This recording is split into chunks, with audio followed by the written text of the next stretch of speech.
Il s'agit donc cette fois-ci de parler de transformer la langue, transformer le monde. Pour en parler, il y a donc Sylvie Denis, qui est donc une romancière confirmée de longue date, traductrice aussi, essayiste, rédactrice en chef, qui nous a d'ailleurs fait découvrir Greg Egan en France, et dont le parcours vient d'être étudié dans le dossier Bifrost il y a 2 numéros de cela.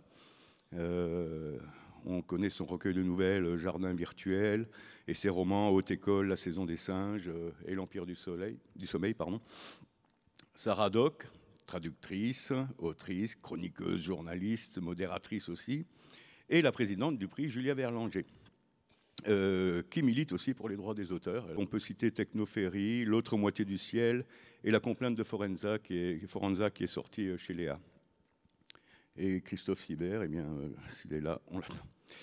Alors, la grammaire inclusive va un poil plus loin que l'écriture inclusive, laquelle fait déjà débat. Plutôt que de reprendre les questions telles qu'elles ont été énoncées dans la présentation, à savoir en se demandant si une langue change la mentalité de ceux qui l'utilisent et quel est le pouvoir des mots, la portée du langage, on va plutôt essayer d'aller dans l'autre sens, ce qui va amener à parler de l'évolution d'une langue et des tentatives pour la modifier, pour en venir ensuite à la proposition de représentation de toutes les composantes de la société à travers la grammaire inclusive. Donc je propose d'inverser l'ordre du débat, ce qui permettra d'entrer dans le vif du sujet, et à commencer donc exactement, donnant une définition claire de la grammaire inclusive. Qu'est-ce que c'est ? Sarah ?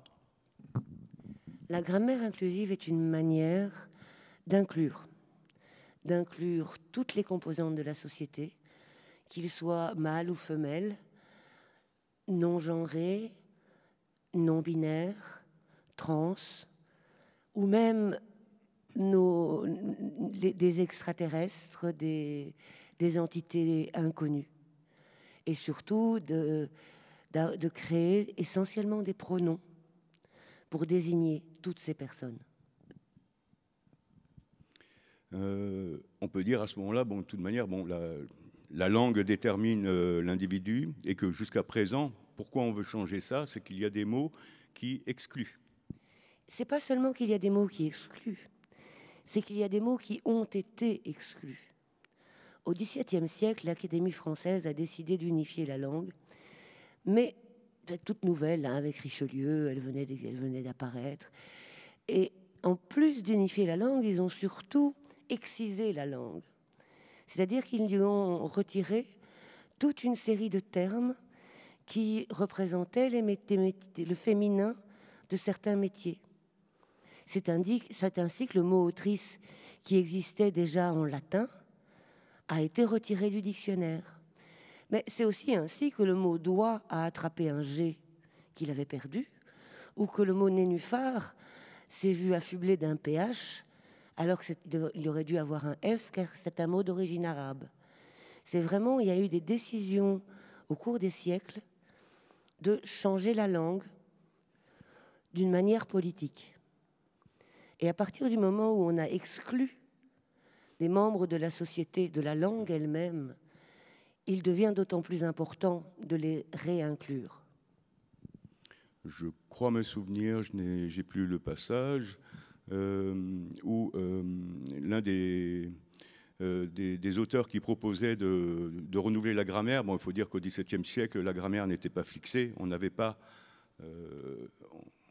d'orthographe réelle, chacun écrivait le mot d'une manière plus ou moins phonétique, et donc on a essayé de donner une syntaxe, des règles, et qu'à ce moment-là, il avait écrit au roi, Louis XIV, que le masculin devait l'emporter sur le féminin, car il y avait davantage de noblesse chez l'homme que chez la femme. Tout à fait. Il y avait un texte comme ça. Hein. C'est un texte comme ça, d'un abbé dont j'ai oublié le nom, et alors qu'il existait différents pluriels. Le pluriel de proximité, par exemple, et le pluriel de majorité, où, dans une phrase où il y aurait 21 femmes et un homme, le pluriel serait féminin. Voilà, c'est l'exemple de Benoît Groux. 100 femmes et un chien sont revenus contents de la plage, revenus US. C'est encore pire.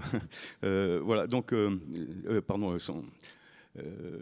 c'est encore pire si on le mettait dans l'autre sens. Un chien et 100 femmes sont revenus US. Mais alors à ce moment-là, ce n'est pas seulement les pronoms, c'est qu'il y a aussi tout ce qui est la grammaire pour l'accord du participe passé et toutes ces choses-là qui entrent en ligne de compte. Exactement, mais justement pour les mêmes raisons.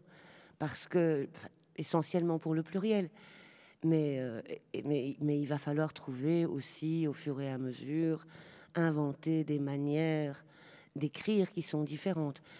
L'autrice Alferraz, qui a écrit une grammaire inclusive, propose énormément de choses comme le AE ou le X pour désigner l'inconnu ou celui qui ne veut pas être genré. D'accord. Eh bien, donc, nous venons d'accueillir Christophe Siebert, qui est donc auteur de romans noirs, de science-fiction aussi, d'horreur et d'érotisme également. Il a entamé un cycle de science-fiction récemment au Diable Vauvert avec les chroniques de Merdvergorod, et ce qui est la capitale d'un minuscule État post-soviétique, qui a eu le prix ça de le prix ça de 2019, c'est pour Métaphysique de la viande, qui comprend deux courts romans. Voilà. Et donc bon, on vient de définir la grammaire inclusive. Qu'est-ce que c'est et pour quelles raisons? C'est-à-dire que la langue, au moment où elle a été fixée, avait donné la préférence au masculin. Donc je ne sais pas si vous avez un avis là-dessus. Pas immédiatement. Alors donc, les buts de la grammaire inclusive, ça serait de se dire que la langue nous détermine quand même de manière... c'est un peu ce que l'on pourrait appeler George Orwell la novlangue, c'est que la manière de dire les choses modifie la manière de penser. Et qu'à ce moment-là, lorsque l'on va inclure... donner plus de représentation au féminin, voilà, on aura d'autres manières de penser. Est-ce qu'on en est sûr, ça, ou c'est juste une idée? Je ne sais pas si on en est sûr. Il faudrait poser la question à des linguistes spécialisés. Mais oui, ça peut changer les mentalités. À partir du moment où il y a une représentation de tous, la manière dont on y pense, la manière dont on se le représente soi-même peut changer. Mais ça, c'est quelque chose qui peut changer dès l'enfance, qui est beaucoup plus difficile à changer dans les mentalités de personnes adultes et particulièrement de personnes de nos générations. Puis on sait aussi que sur un plan neurologique, les habitudes se renforcent. C'est-à-dire que si on prend l'habitude d'attribuer tel langage à tel concept ou à telle situation, ça va créer des chemins neurologiques et synaptiques qui font que ça va s'inscrire vraiment dans une habitude. Sylvie, tu voulais intervenir? Oui, j'ai oublié mon idée, je suis désolée, ça va revenir. Il y a un autre problème peut-être alors sur la manière d'écrire, ce sont les termes épicènes. C'est un peu sur lesquels tout le monde s'accroche aussi. Quel est le problème? C'est qu'il y en a qui resteront soit au masculin, soit au féminin, et qui tout d'un coup vont se trouver modifiés dans le genre, et là ça introduit une certaine confusion, parce que normalement l'épicène est considéré comme un neutre, même s'il a une forme masculine ou féminine. C'est la grammaire qui le considère comme un neutre. Je ne pense pas que dans la tête des gens, le masculin n'est pas neutre, il est masculin. Après, si effectivement la grammaire nous pousse à le considérer comme étant neutre, mais c'est pas le cas. C'est pour ça que c'est intéressant de montrer qu'il peut y avoir toute une palette de genres autres, même que le simple féminin et masculin. On a du mal avec la langue à faire ça maintenant, mais on peut essayer. C'est ce que je voulais dire, c'est que le but, c'est pas de créer une nouvelle langue, c'est de rendre présent dans le langage des gens qui ne l'étaient pas. Et ça c'est important, parce que déjà la société les invisibilisant ou les oubliant, ou enfin bref, les traitant de toute façon comme quantité négligeable, ça fait pas de mal, et au contraire ça fait du bien de contrebalancer ça un petit peu par la langue. Et puis il y a de nombreux tenants de la grammaire inclusive qui considèrent au contraire que les termes épicènes sont importants. Les termes neutres sont importants et devraient être conservés. Justement. Mais la question se pose d'autant plus dans des termes épicènes qui sont les grades militaires. Ça a soulevé des scandales pas possibles quand on a voulu parler de lieutenante, quand Michel Pagel, avec l'accord de la Talente, a féminisé les grades militaires dans la série Honor Harrington de Weber. J'ai vu des hérissements parce qu'il y a la signification de certains noms, comme lieutenant, c'est tenant lieu, donc ajouter un E, c'est absolument scandaleux. Mais en même temps, la colonelle n'est pas forcément la femme du colonel. Alors, il y a le côté qui pose question aussi avec la grammaire, c'est qu'elle propose aussi de changer des mots qui existent déjà. Puisque tu parlais de colonel, on peut dire aussi la doctoresse. Mais ça existe. La mairesse.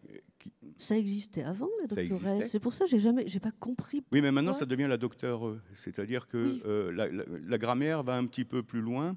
C'est qu'elle essaye peut-être de transformer des termes qui existent déjà pour tous, les égaliser, les standardiser. Mais doctoresse s'entend.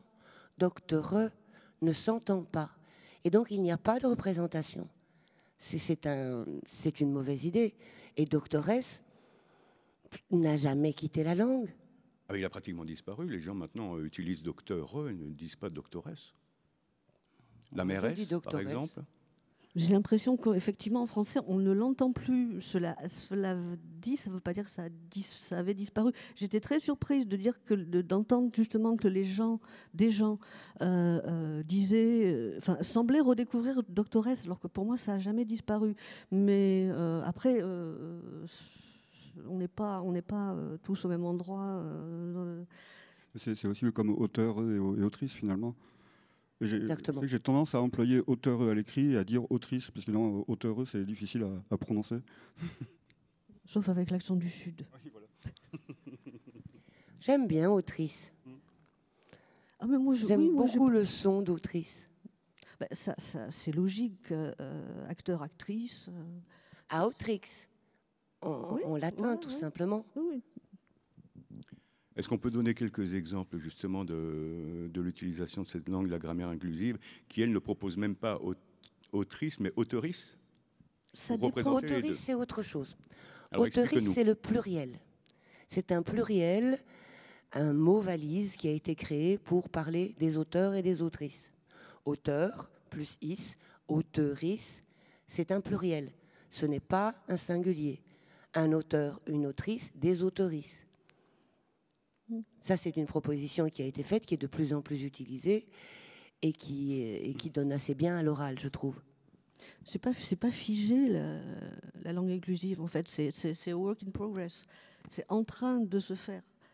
Des gens proposent des choses, certaines sont adoptées par certaines personnes, d'autres pas, et ça va être intéressant de voir dans 2 ans, 3 ans, 5 ans comment ça va évoluer. Personnellement, je trouve ça intéressant comme phénomène. Oui, c'est vraiment l'aspect vivant de la langue, c'est l'usage qui va déterminer les choses, c'est pas tellement les positions théoriques des uns ou des autres, c'est vraiment ce qu'on va faire avec les mots dans la vie quotidienne.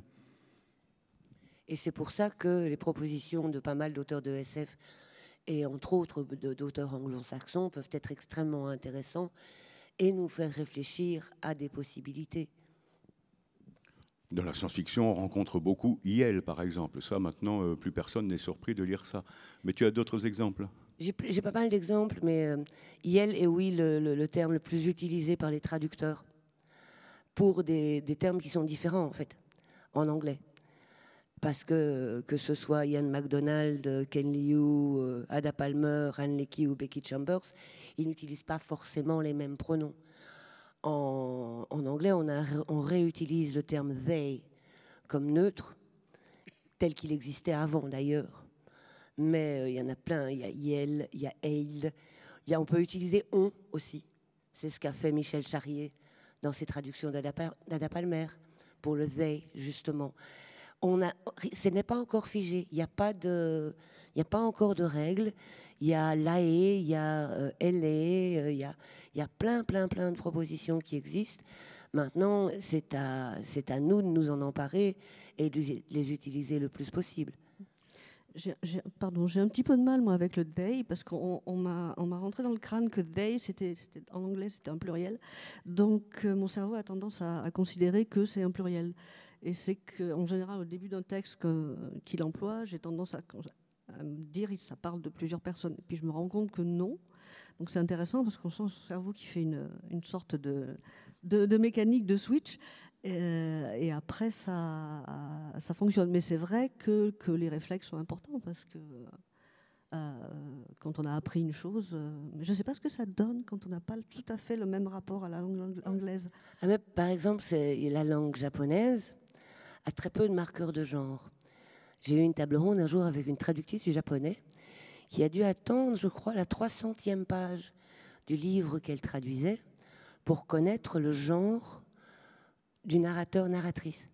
On ne savait pas de qui il s'agissait. Ça doit poser des problèmes de traduction aussi, là. Mais justement, il faut là, alors que certains traducteurs ne lisent pas le texte avant de le traduire, là, c'est absolument nécessaire, parce que sinon, c'est tout un travail à refaire. L'avantage de l'anglais étant qu'il n'y a pas, par exemple, pas d'accord d'adjectif. Donc, ça élimine quand même un certain nombre de problèmes. En français, on est obligé de faire avec et de trouver des moyens de contournement. Oui, du coup, ça oblige le texte à prendre position très très vite au lieu de laisser planer le doute pendant toute la durée. C'est très difficile. Je l'ai fait dans une nouvelle et vraiment, j'ai eu beaucoup de mal à faire en sorte que le genre n'apparaisse pas. Alors qu'en anglais, c'est extrêmement facile d'écrire sans genre.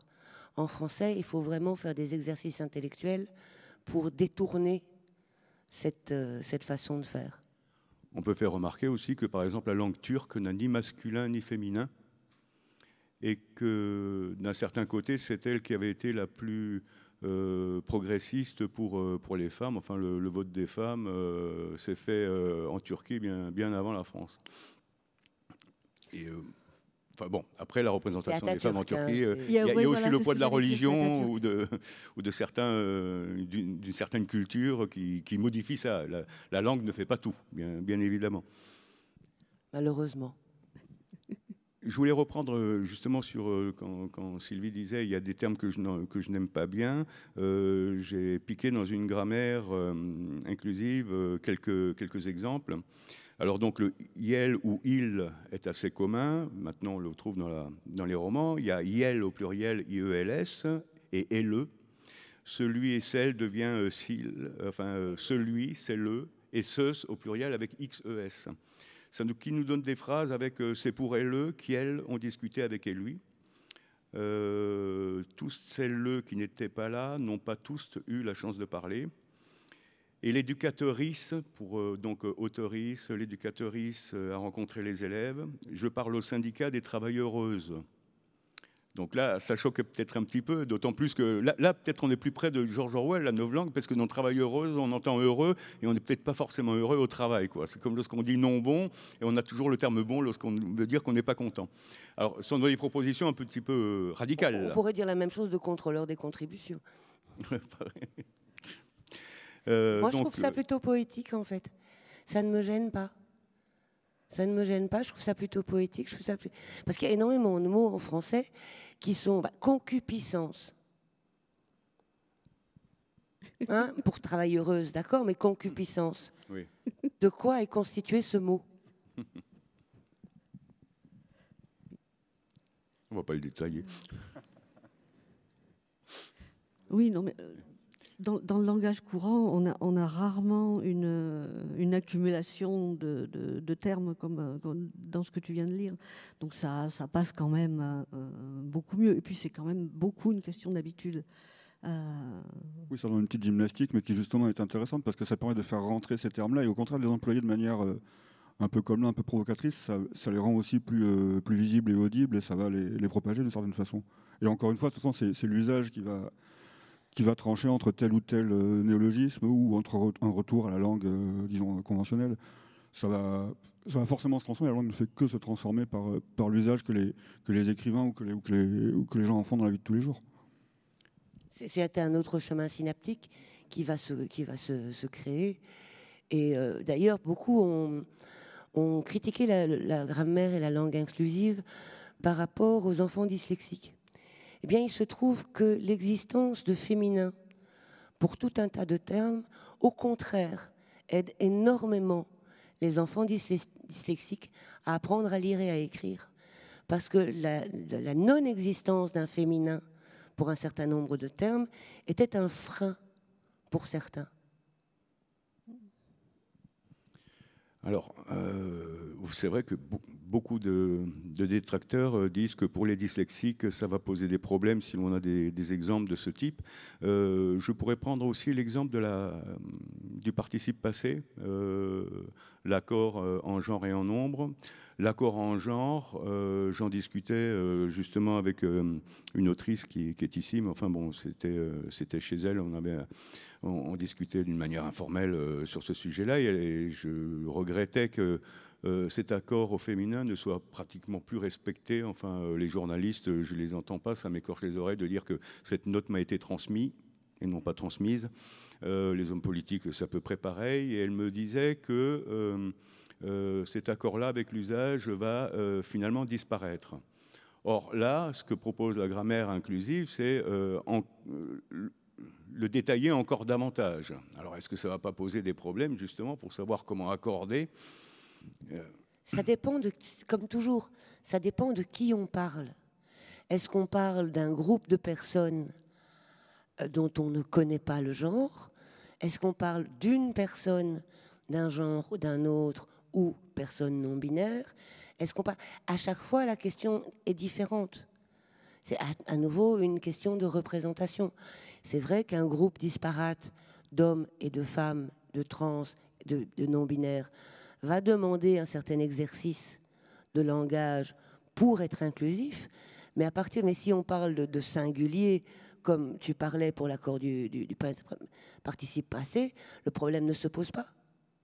Mais comme l'usage est en train de l'effacer, on aura du mal peut-être à faire une proposition avec la grammaire inclusive. Il s'efface pour qui? En tout cas pour nous, auteurs et autrices. Oui. Il ne s'efface pas. Je peux vous dire que nos correctrices nous taperaient sur les doigts si on faisait ce genre de faute.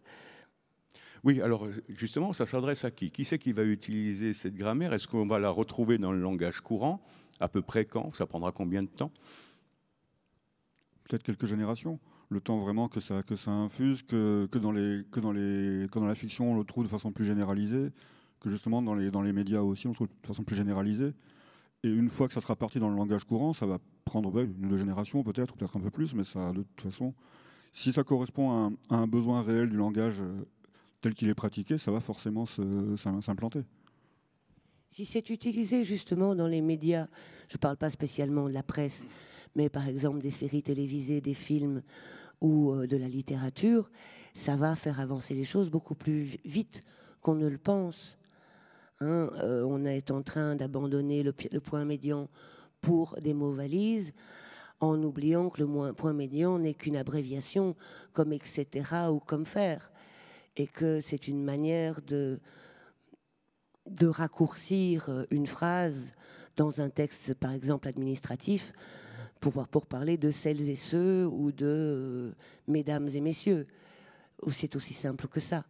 Et donc les choses peuvent évoluer à partir du moment où on le leur permet, où on fait le travail en tant qu'auteur de fiction, de faire avancer la langue, d'y réfléchir et de la créer. Mais en science-fiction, on a quand même l'habitude de créer des néologismes. On fait ça à tous les repas. Alors, qui décide de ça? Est-ce qu'il y a une instance qui veut construire et écrire une grammaire inclusive? Il y a des associations, il y a des militants, militantes qui sont en train de faire des propositions? Il y a quelque chose de construit et d'unifié, ou bien c'est un petit peu disparate? Pour l'instant, il n'y a rien de construit ni d'unifié. Il y a énormément de propositions. Et il n'y a pas vraiment de groupe spécialiste, d'académie du langage inclusif. C'est vraiment un travail collectif de proposition et de voir qu'est-ce qui reste, qu'est-ce qui plaît, qu'est-ce qui va être transmis. Mais pour l'instant, on est vraiment au début du processus. On ne peut que proposer. Finalement, le seul front uni, c'est celui des personnes qui veulent que ça reste tel que c'est actuellement. Voilà, qui veulent une représentation. Donc, est-ce qu'on peut dire que la grammaire inclusive est une langue construite, planifiée? Donc non. Il y a eu des tentatives de faire des langues où tout le monde s'entendrait. Par exemple, il y a le Volapük, il y a l'espéranto, où on disait que les gens pourraient tous s'entendre entre eux. Ça serait pas la reconnaissance de l'autre sexe, mais la paix dans le monde, puisque tout le monde peut discuter. Est-ce qu'on peut l'apparenter à ce type de tentative? Quelque part, oui. Oui, c'est juste une tentative. Mais là, on n'est plus dans une tentative de communication, on est dans une tentative de représentation. Puis là où l'espéranto est une forme d'utopie aussi, le langage inclusif est quand même beaucoup plus concret dans une application beaucoup plus immédiate des choses. C'est pas un langage, disons, en partie imaginaire qui a été créé à partir de tous les langages existants. C'est vraiment une évolution d'une langue particulière. Le langage inclusif en langue française n'est pas le même que dans d'autres langues. Et puis de toute façon, la langue française est une langue extrêmement construite de manière arbitraire par des immortels depuis le XVIIe siècle. Les décisions qui ont été prises par l'Académie française, quelles que soient les demandes qui leur ont été faites, ont souvent été tournées en ridicule. Et pourtant, elles sont restées. Déjà au XIXe siècle, des autrices demandaient le retour de ce mot, et bien entendu, ils avaient déjà exactement la même réponse, autrice, autruche, que ces mots sont vilains à mes oreilles. On peut peut-être parler alors à ce moment-là des résistances qui s'énervent justement. Donc l'Académie française, je peux presque, je crois avoir retrouvé aussi le texte contre, mais il est peut-être un petit peu long. Mais enfin, c'était carrément histoire de dire que c'était le péril de la langue française. Hein. La langue française était en péril. Je peux lire le dernier paragraphe. Il est déjà difficile d'acquérir une langue. Qu'en sera-t-il si l'usage y ajoute des formes secondes et altérées? Comment les générations à venir pourront-elles grandir en intimité avec notre patrimoine écrit? Quant aux promesses de la francophonie, elles seront anéanties si la langue française s'empêche elle-même par ce redoublement de complexité au bénéfice d'autres langues qui en tireront profit pour prévaloir sur la planète. Donc là, c'est carrément un petit peu politique aussi, c'est l'usage du français à travers le monde. C'est nationaliste même, on pourrait dire. Oui, voilà, oui, oui. Non, mais c'est surtout que c'est refuser le fait qu'une langue évolue. Or, c'est le propre d'une langue. Si une langue n'évolue plus, c'est qu'elle est morte. Oui, mais quoi que dise l'Académie française, de toute manière, c'est l'usage qui fait la langue. On le sait bien, les mots se transforment. Et le dictionnaire de l'Académie, finalement, n'est qu'une chambre d'enregistrement qui va inclure les nouveaux termes à partir du moment où on voit bien qu'ils ne sont pas l'effet d'une mode et vont durer plus que 5 ou 10 ans le temps de l'utilisation, ou vont donner un nouveau sens à un terme parce que ce terme est utilisé. Donc là, ce n'est pas une chambre de proposition, mais d'enregistrement. En gros. Alors j'aimerais, enfin, tu voulais peut-être intervenir? Sinon, je vais essayer d'analyser quelles sont les résistances. J'avais un petit peu listé ça. Qu'est-ce que ça change? Pourquoi on ne veut pas de cette grammaire? C'est un inconfort. Ça change les habitudes et là, on tient au respect de la tradition. C'est inesthétique. Bon, l'esthétique, là, on pourra peut-être en discuter. On peut les discuter les uns après les autres, peut-être, ou je fais la liste d'un seul coup, comme vous voulez. Bon, c'est inesthétique, c'est incompréhensible, il y a une perte de communication, il y a une perte de musicalité de la langue, ça peut aller avec l'esthétique, c'est un appauvrissement de la langue. Oui, pour certains termes qui disparaîtraient au profit d'un seul qui fixerait pour tout, donc on appauvrit la langue, il y aura un vocabulaire moins riche dans certains domaines. C'est du révisionnisme que deviennent les textes anciens. On va les lire dans quelle langue? Faut-il les réécrire? Il faut un temps d'adaptation qui est beaucoup trop long. Je ne l'ai pas noté celui-là, mais j'avais entendu aussi, il va falloir apprendre à compter lorsqu'il faut avoir, mettons, 3 femmes, 2 garçons, 5 fillettes, et puis 3 bébés. C'est-à-dire, alors là, l'accord, il faut compter si c'est davantage masculin ou féminin. J'avais entendu ça. Il y a l'absence de consensus et de légitimité. Donc voilà, il n'y a pas la légitimité de l'Académie française. Il y a une complexité de la langue accrue et le problème de l'interface entre l'oralité et l'écriture. Dans la mesure où cette fois-ci, normalement, nous avons d'abord une langue qui est orale et qui ensuite est fixée, enfin, est transcrite, codée par des signes graphiques par l'écrit. Or là, le plus souvent, on nous propose une certaine écriture qui parfois ne s'entend pas justement à l'oreille. Et donc, on propose d'abord de changer l'écriture pour ensuite changer le langage oralisé. Et c'est une discrimination, ça on l'avait noté déjà, pour les dyslexiques et les dyspraxiques. J'ai un autre terme, c'est Daniel Manès qui remarque que la difficile maîtrise de l'écriture inclusive semble trahie par l'inconstance de son application par ses promoteurs eux-mêmes, étant donné que eux-mêmes ne sont pas d'accord entre eux, ou que même lorsqu'ils préconisent quelque chose, lorsqu'ils s'expriment, finalement, ils ne respectent pas ce qu'ils préconisaient. Il y a peut-être l'affaire Covid aussi pour ça. Vous aurez tous remarqué qu'après avoir dit le Covid, on s'est mis à dire la Covid. Moi, je dis toujours le. Mais... Puisque c'est toujours le, parce que c'est pas parce que l'Académie française... l'Académie qui avait dit, c'est Hélène Carrère d'Ancos d'ailleurs qui l'avait imposé, qui disait il faut dire la Covid. Et au bout d'un moment, dans les micro-trottoirs, que ce soit à la radio ou à la télévision, ce sont les gens interrogés qui se sont mis à dire la Covid, alors que les journalistes ont repris le Covid. Ça a de nouveau changé. Et quelqu'un avait fait remarquer d'une manière assez juste, il n'y a qu'à voir comment on le dit sous d'autres formes, lorsque telle personne est décédée du Covid et non pas de la Covid.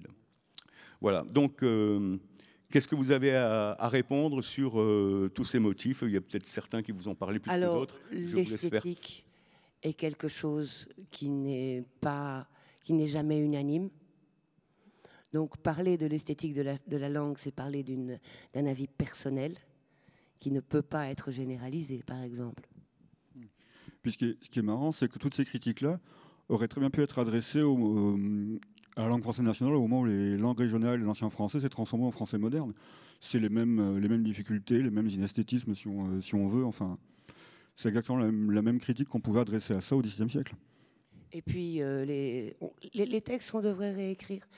Est-ce qu'on a réécrit des textes en ancien français, en moyen français D'ailleurs, oui, certains ont été adaptés pour coller à leur époque et ça va très bien. Voilà, mais et d'autres restent dans leur jus sans que ça pose véritablement de problème. C'est vrai qu'ils ne sont généralement lus que par des spécialistes, mais même. Je pense qu'il y a les deux versions qui existent. De toute façon, l'ancien français, même les fables de La Fontaine, enfin tout ce qui est du XVIIe siècle, avait encore pour l'imparfait la forme OI et non pas AI, puisque le OI se prononçait ouais, on disait le roi et non pas le roi. Et donc, à force de dire j'avouais, finalement, le avoué s'est transformé petit à petit en AI au lieu de OI. Et donc, après, tout a été réécrit dans ce sens-là. Donc, mais réécrire après d'autres textes pourrait peut-être aussi poser des problèmes en poésie, par exemple. Et ça serait peut-être pas évident. Ça a déjà été fait. Par exemple, en anglais, il y a des sonnets de Shakespeare qui, s'ils ne sont pas traduits en anglais moderne, sont illisibles. Oui, en fait, c'est juste des critiques qui expriment la peur du changement. C'est pas tellement adressé à la langue, en fait. C'est la peur du changement d'une façon très générale. Le changement, c'est compliqué, c'est moche, c'est difficile, ça nous bouscule. Mais ça peut être la langue comme tout à fait autre chose, finalement. Enfin, ces critiques sont tellement généralistes et banales que ça n'a pas tant de valeur que ça, en fait. Il faudrait-il vraiment un vote national dans chaque pays francophone pour élire une nouvelle académie de la langue inclusive, pour décider une fois pour toutes quels sont les pronoms et les façons de parler? Non, on marche toujours par tâtonnement. C'est comme ça qu'une langue évolue. C'est pas alors la langue française évolue plus lentement que d'autres parce que, par exemple, les néologismes sont moins courants dans la littérature générale par rapport à l'anglais, où énormément de néologismes entrent dans la langue très rapidement. Mais cette langue évolue, sinon elle serait morte. Tu voulais intervenir, non ? Non, je suis d'accord. Donc oui, bon, les avancées donc, seront certainement très, très lentes. On ne modifie pas une langue par décret, on est bien d'accord, c'est l'usage... Ah, parfois si, hein. En Chine on l'a fait. Pardon? Il y a un empereur chinois qui a fait ça. Mais il Oui, faut mais est-ce que être ça un empereur fonctionne? chinois. Quand on est un empereur chinois, oui. Parce qu'on a suffisamment de fonctionnaires assez fermes et parfois violents pour imposer ce genre de choses. Il y a quand même un empereur chinois qui a fait changer le prénom de tout son peuple, de chacun des individus de son peuple. Donc oui, c'est possible, mais ça demande une certaine idée de la dictature. Très bien. On va peut-être passer aux questions du public aussi. Oui, je crois que l'heure avance. On n'y voit rien du tout. Il faut que... Mais il y a quelqu'un qui a un micro. Ah, il y a quelqu'un qui a un micro, d'accord. Bonjour, merci pour cette conférence très intéressante. Je me demandais, une des choses par lesquelles passe justement l'apprentissage du langage, c'est l'éducation. Donc on pourrait se dire que une partie justement du progrès, enfin de l'avancée du langage inclusif dans la société pourrait se faire par l'éducation, donc par les profs de français. Et du coup, comment pourraient faire les profs de français pour enseigner le langage inclusif aux écoliers alors qu'il y a un programme à respecter, et comment pourraient faire des écoliers par exemple qui auraient une année un prof de français qui leur enseigne le langage inclusif et un autre prof, et donc du coup il y aurait des difficultés à ce niveau-là. Donc comment, selon vous, on Je pourrait crois que gérer la ça? difficulté existe déjà quand on passe d'un professeur à Oui, un de autre. toute façon, oui. Il y a des façons différentes d'enseigner et des idées différentes. Et puis de toute façon, les professeurs, dans leur majorité, s'instruisent, font des recherches pour préparer leurs cours. Donc, ou alors on leur fait des stages. Oh, Ça certainement. serait pas mal pour Oui, les on doit auteurs leur de faire des SF. stages, mon Dieu. Ça nous ferait des sous. Mais j'aime bien cette question aussi, puisqu'il y aura parmi les profs des réfractaires qui viseront à la pureté de la langue, et que donc, selon les établissements, il y aura des enseignements complètement différents, et donc des habitudes prises par les uns et les autres qui, au bout d'un moment, vont faire quelques chocs, provoquer quelques chocs. Oui, mais Nouvelle guerre scolaire. oui, mais c'est déjà le cas, plus ou moins, parce qu'effectivement, effectivement, il y a des programmes, il y a toutes cette sorte de choses, mais on sait bien que chaque professeur est différent. Après, moi, je vois bien la possibilité je pense que de toute façon, les profs de français étudient des textes contemporains, donc il doit y avoir moyen, en étudiant un texte contemporain où l'écriture inclusive est utilisée, de montrer la chose et de l'expliquer aux élèves. Ils sont là pour ça, après tout. Après, on retombe ensuite sur ce qu'on disait tout à l'heure, c'est-à-dire que c'est l'usage qui va prévaloir. Et l'usage, c'est inévitablement des gens qui ne sont pas d'accord entre eux et qui vont discuter ou s'engueuler. Mais c'est pas grave. C'est un processus, c'est normal. Puis des tas de langages, de toute façon, coexistent déjà. Enfin, le langage qu'on apprend et qu'on parle à l'école n'est pas le même que celui qu'on parle dans la rue, ni qu'on entend à la radio, ni qu'on lit dans les livres de fiction. Donc tout ça est déjà pas en conflit, mais en coexistence, de toute façon. Et puis, je connais pas mal de profs qui, tout en suivant une partie du programme, en détournent une grande partie pour enseigner de manière plus vivante et plus en phase avec la réalité contemporaine.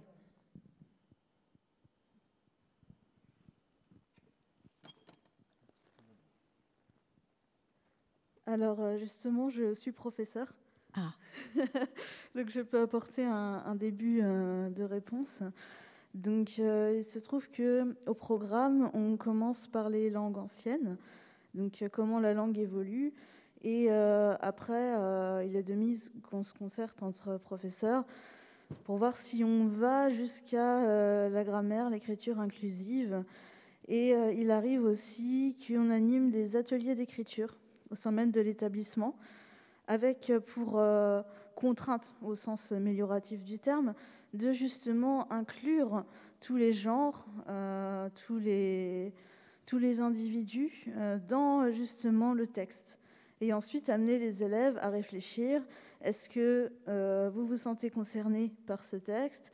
Est-ce que vous pensez que l'évolution va vers justement l'inclusion de tous.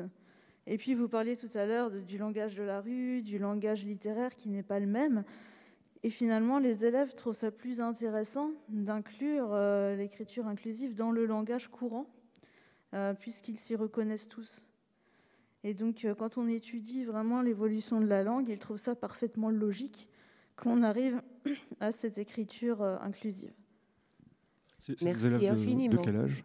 Oui, c'est ce que j'ai demandé. Oui. Alors, du cycle 3 au cycle 4, c'est-à-dire au collège jusqu'au lycée, les ateliers d'écriture vont plus vers le lycée, puisque on a parfois des élèves qui ont un âge pour aller vers le militantisme, et d'autres, au contraire, qui se cherchent au niveau de l'identité, ce qui les aide énormément aussi.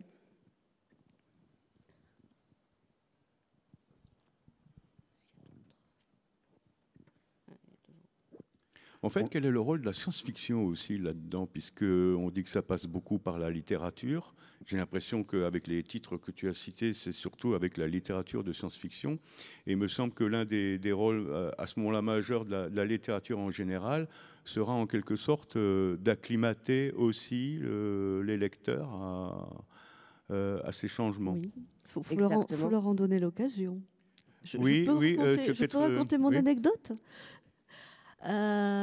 Donc, un certain magazine de science-fiction français a réalisé un dossier sur ma petite personne et il m'avait pour cela commandé une nouvelle. Donc, j'ai écrit la nouvelle.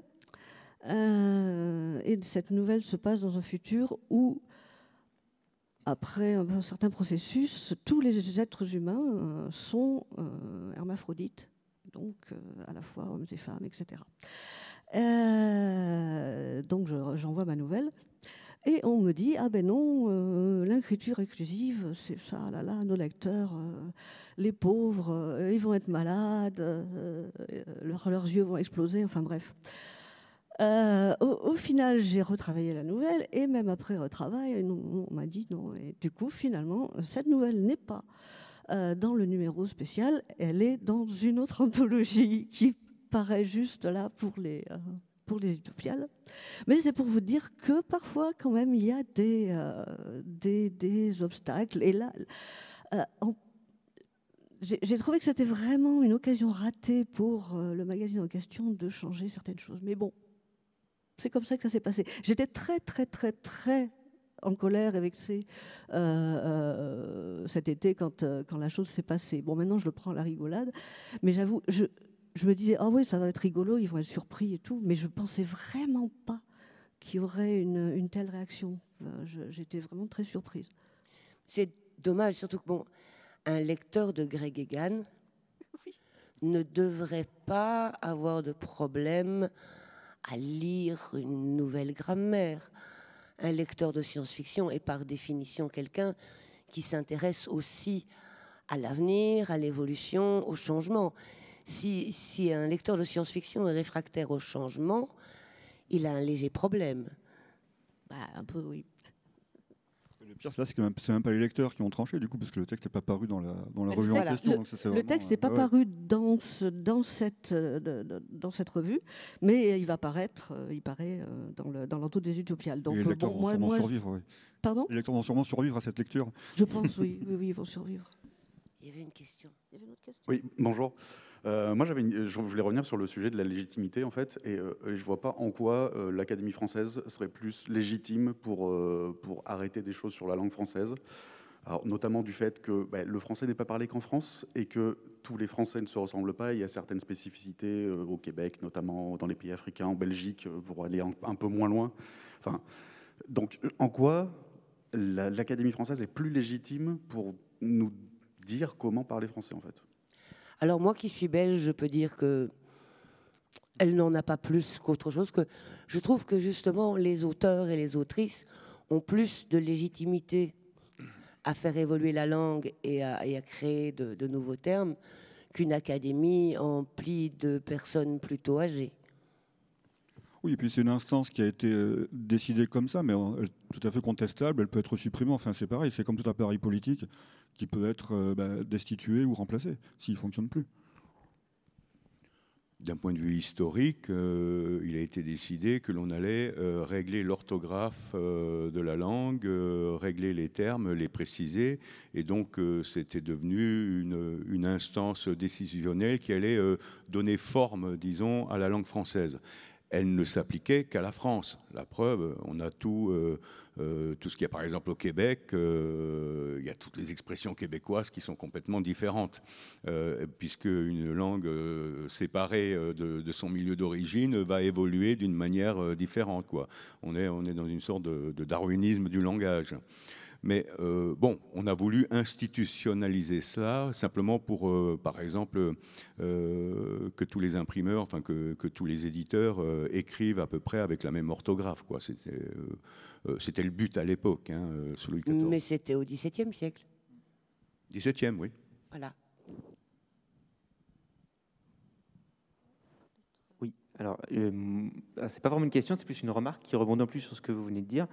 Il est intéressant de se rappeler aussi qu'il n'y a pas de linguiste à l'Académie française. C'est assez aberrant quand même, mais voilà, il n'y a pas de linguiste. Et souvent, pour revenir aussi à ce que vous disiez sur il faudrait corriger les textes, tout ça, les gens, enfin, cette Académie française défend la langue de Molière, justement, mais quand on regarde les manuscrits de Molière, ils seraient illisibles et bourrés de fautes d'orthographe. Aujourd'hui, c'est un français qui n'est pas le français de l'Académie française, on va dire, quoi. Qui n'était pas fixé. Oui. J'ai fait pas mal de recherches sur des textes anciens. J'ai pu trouver à peu près toutes les orthographes possibles chez dans des actes notariés, par exemple, et même avec le même rédacteur, d'un moment à l'autre, le mot était orthographié différemment. Il n'y avait pas réellement de règles. Moi, je voulais juste apporter un témoignage sur une autre partie des écrits d'imaginaire. Côté jeu de rôle, depuis 4-5 ans, il y a pas mal de maisons d'édition qui font maintenant des manuels avec beaucoup d'écriture inclusive. Et je pense que ça a apporté énormément au jeu de rôle et à tous ceux pour pouvoir un petit peu inclure et aussi casser les codes très masculins qu'il y avait dans ce milieu-là. Après aussi, le deuxième corollaire, c'est que les gens qui peuvent mourir parce qu'ils voient un point médian ou quand on dit la meneuse de jeu, ça permet de sélectionner les gens à qui on doit s'adresser.